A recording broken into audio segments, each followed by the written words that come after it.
বহরমপুর মাছ মারা অমর সাথী ক্লাবের 25তম বর্ষের দুর্গাপুজো আজ। এই পুজোর উদ্বোধন করলেন বহরমপুর থানার আইসি উদয় শঙ্কর ঘোষ মহাশয়। এই পুজোর বিশেষ আকর্ষণ জমিদার বাড়ির ভূত বাংলোয় ছোটদের নজর কাটবে বলে মনে করছেন সকলে। আজ উদ্বোধনের দিন নতুন বস্ত্র তুলে দেওয়া হলো 500 জন মানুষের হাতে।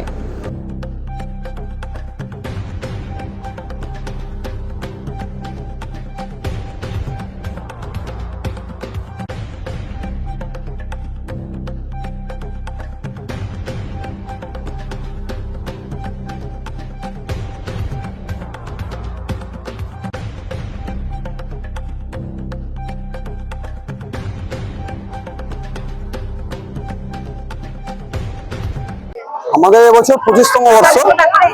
আমাদের ক্লাবের নাম হচ্ছে মাছমারা অমর সাথী ক্লাব। আমাদের এবছর থিম হচ্ছে ভূত বাংলায় দশভূজা।